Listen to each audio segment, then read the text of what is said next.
hay un tópico muy interesante que es el tema de la propiedad intelectual. Conocimientos de los indígenas que son milenarios. No está fijado en una protección.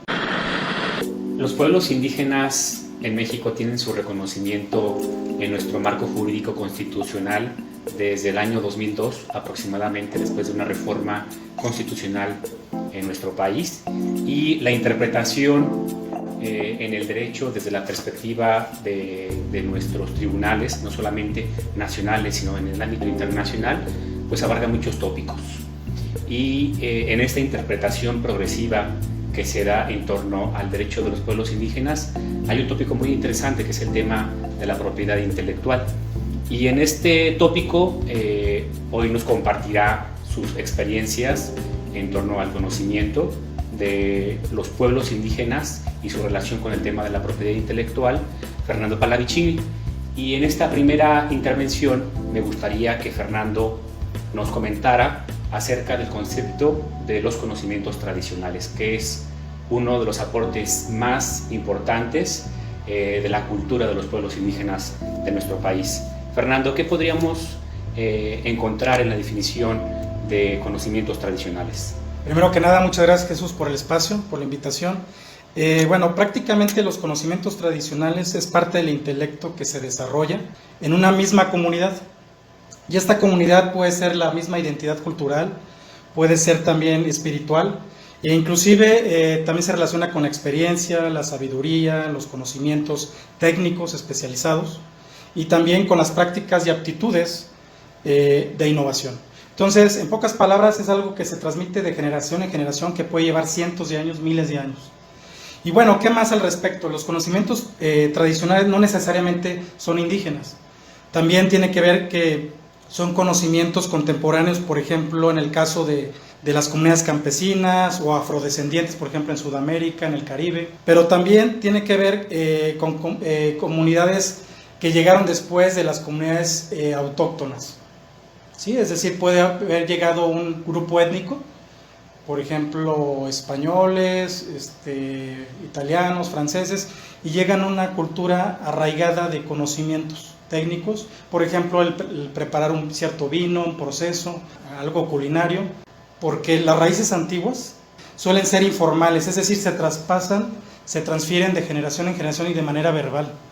Entonces no está fijado en una protección tradicional de la propiedad intelectual como una marca, una patente. Es decir, para que nos quede con mayor claridad este concepto, podríamos decir que este conocimiento, que a veces se pasa por tradición oral, que es un conocimiento como de dominio popular, puede ser sujeto a una protección jurídica en nuestro país, ¿no?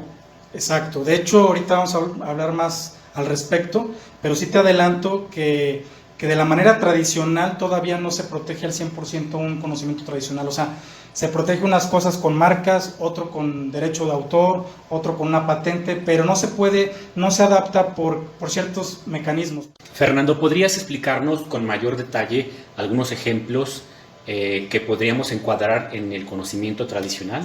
Sí, claro que sí, Jesús. Me di a la tarea de investigar algunos de ellos y te los voy a mencionar. Desde la arquitectura tradicional y sus técnicas tradicionales de construcción, íconos y símbolos tradicionales representativos de ciertas comunidades, rituales tradicionales, vestidos, costumbres y accesorios tradicionales, es decir, la vestimenta, el diseño y métodos tradicionales de joyería y trabajos en piedra, métodos de preservación y preparación de alimentos y bebidas, recetas tradicionales, conocimientos en la utilización de plantas, hierbas, minerales y animales, cosméticos, perfumes y aromas tradicionales, técnicas de caza, pesca y captura tradicionales, conocimientos acerca de especies domésticas y salvajes, pronósticos meteorológicos inclusive, o sea, sabemos los mayas, los aztecas en eso eran unos eruditos, ¿no? En gestión de recursos naturales sostenibles como el agua y el suelo, técnicas de tejido y teñido de telas, técnicas de pintura, instrumentos musicales, la música, técnicas agropecuarias, canciones y danzas populares, las ceremonias, el dialecto, la lengua, inclusive juegos o deportes. Fernando, en la exploración de estos tópicos de los conocimientos tradicionales, ¿cuáles son los desafíos más recurrentes desde tu experiencia y desde la óptica de la propiedad intelectual? Ok, muy buena pregunta, Jesús. En ese sentido, hay un problema que se llama la biopiratería. ¿Qué es la biopiratería? Básicamente es las prácticas desleales, sobre todo de países desarrollados. Vamos a poner el ejemplo que llegan europeos, que son científicos de farmacias, laboratorios, y se acercan a los pueblos indígenas y les piden que les transmitan los conocimientos a cambio de una remuneración económica simbólica, pero realmente ellos están ahorrando tiempos, años, meses de investigación. Se dice que se están ahorrando alrededor de 4 años de investigación, e inclusive se están ahorrando en cuestiones económicas en más de 400% en cuestiones de bioprospección, investigación y desarrollo. Esos laboratorios protegen a través de una patente y se agencian los conocimientos de los indígenas, que son milenarios. Fernando, me gustaría que nos explicaras un poco de las referencias que hay en torno a la protección de los conocimientos tradicionales, algunos casos de éxito a nivel global. Sí, claro que sí. Hay algunos países que ya son pioneros en esto. Hay una comunidad que es la comunidad andina, que es Bolivia, Ecuador, Colombia y Perú. Son países que ya tomaron cartas en el asunto y empezaron a proteger sus conocimientos tradicionales, recursos genéticos, expresiones culturales, a través del sistema típico de propiedad intelectual más un sistema sui generis. Y han podido negociar con laboratorios de Suiza, de Alemania, de Europa y de otros lados, negociar el reparto de patentes, de licencias, de las regalías que se obtienen del uso, explotación de las patentes, por ejemplo, en cuestión de medicamentos. Y medicamentos que son desde la quinua, la ayahuasca, la maca, el algodón de color, u otros tipos de productos o mercancías, pero todo esto de las comunidades indígenas, campesinas y afrodescendientes de Sudamérica. El otro caso de éxito viene siendo en la India y en China. Por ejemplo, ahí están generando bases de datos que se pueden catalogar, que se pueden clasificar los tipos de productos, conocimientos, y se clasifican de acuerdo, por ejemplo, culturales, obras de arte, literarias, folclóricas, etcétera, musicales, lo que tú quieras. Pero eso queda registrado en las bases de datos precisamente para que cualquier persona que quiera, o institución o organismo quiera agenciarse, quiera robar esas ideas, ese conocimiento, pues ya hay un antecedente que está fijado en una protección.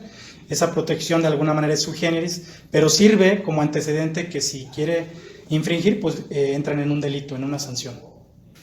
Desde tu expertise, Fernando, ¿cuáles son las mejores prácticas para diseñar estrategias eficaces en torno a la protección de los conocimientos tradicionales? Ok, vamos a meter un poquito más en lo legal, el marco legislativo.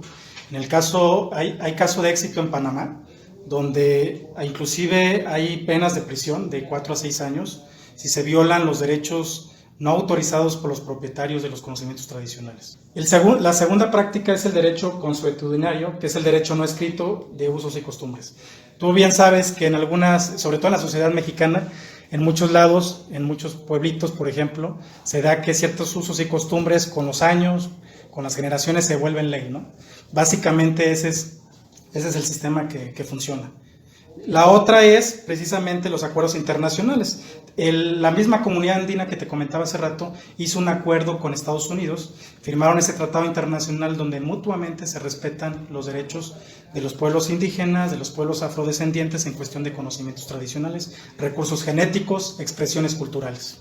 Y bueno, te has de preguntar que cómo estas 3 prácticas a nivel mundial, ¿cómo es que se ve reflejado en una retribución económica a los pueblos indígenas? Bueno, las regalías hay 2 formas. Una es que le llaman consentimiento informado previo, es decir, antes de yo interesarme en comercializar tu conocimiento tradicional, hablo con la comunidad y llegamos a un acuerdo. Y ese acuerdo es que a lo mejor el pueblo indígena o el pueblo afrodescendiente va a recibir un porcentaje de regalías, pero ya está avisado antes de la comercialización. Y la otra es se usa ahora y páguese después, es decir, bueno, yo empiezo a comercializar las costumbres, la vestimenta, todo lo que hay de los pueblos indígenas y afrodescendientes, y resulta que el pueblo indígena después, de manera colectiva, hace un aviso de que estás infringiendo sus derechos. Entonces tienes que llegar a una negociación de regalías. Entonces están esas 2 metodologías típicas que se usan a nivel mundial. El antes, o ya una vez hecho las cosas, pedir una negociación. Muchísimas gracias, Fernando. Te agradezco mucho esta breve explicación acerca de la aportación de los pueblos indígenas y su relación con un tema muy importante que es la propiedad intelectual. Al contrario, muchas gracias por el espacio y estamos en contacto. Muchas gracias.